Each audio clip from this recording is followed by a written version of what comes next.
Everyone is eagerly awaiting the return of TJ Hockenson to the active roster. Well, today we finally got some updates on whether or not he's going to be playing in the coming weeks. So, during his press conference on Wednesday afternoon, head coach Kevin O'Connell said that they would open the practice window for Hawkinson's return from the physically unable to perform list, or better known as the pup list, on Friday. He also said that the team will wait longer to do the same for offensive lineman Dalton Reisner, who is also, I guess, on injured reserve. I think was a back injury or something like that. We really don't need him at this point in time. Blake Brandel and Ed Ingram have been playing pretty decent football. We have one of the best lines in all of football right now, so we can kind of hold off on adding Dalton Reisner back to the active roster. But if the Vikings open Hawkinson's practice window on Friday, they have 21 days from that date to decide whether or not to add him to the active roster. They'll certainly do it by then, okay? After all, if they don't, he goes back onto the pup list and, well, his season is ultimately over at that point. That means the last day that they could add him to the active roster would be October 25th. So just a couple weeks, which means I think like week 7 or week 8 or somewhere around there. Now, should the Vikings wait until the final day to bring Hockenson back, it means that Hockenson will miss the team's next 3 games. He would miss the team's week 5 matchup this upcoming Sunday against the Jets in London, which he's going to miss it regardless. So don't count on him playing on Sunday. It's just not going to happen.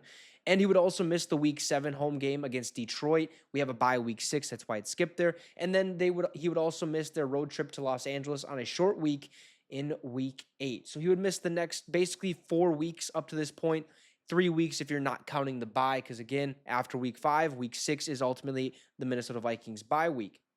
Now, that game against the Rams takes place on October 24th, the day before the Vikings would have to make their final decision. The team could obviously activate him before then, but you would think that they'd wait until after the Lions game if that were the case. After all, if you're bringing a guy back from a significant injury, asking him to play 2 games in the span of 5 days might be a bit much, but they could activate him early enough to play a role in the Rams game and then give him a week and a half to basically rest and recover before Minnesota's Week 9 game against the Indianapolis Colts at US Bank Stadium, which is on November 3rd.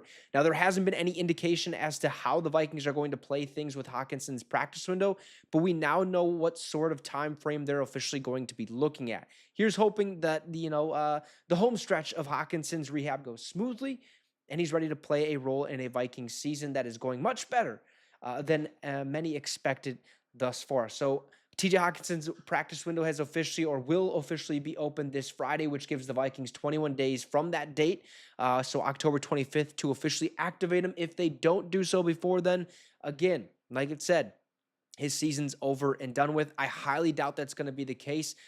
He did suffer that ACL injury late last season against the Detroit Lions, so he's had an ample amount of time to basically recover and do his rehab and stuff like that. Plus, all indication this earlier this offseason, and as we've kind of went week to week, has been that TJ Hockenson, his rehab has been going pretty good. He's been on the right track. He's ready to rock and roll. If I had to assume the Vikings activate him and waiting or when Hockenson would actually play, I know they say it's a short week between that Lions and Rams game, but if they're opening on Friday, that means he's going to be at least putting pads on. So he's going to miss this Sunday's game. We have a week 6 bye, and then it's the Detroit Lions. What better way to come back to the Minnesota Vikings than when you're playing your ex-team, the Detroit Lions, the team that injured you? I think that would be the ultimate comeback, if you will, from an ACL injury. Although if that's not the case, expect Hockenson back at least by week 8, maybe in a limited capacity, a limited role, if you will. He wouldn't see much time, but TJ Hockenson, his return is just around the corner. You guys let me know your thoughts in the comment section down below. Also, drop a like and subscribe to the channel. It'd be much, much appreciated. Have a great rest of the night, folks, and Skol Vikes.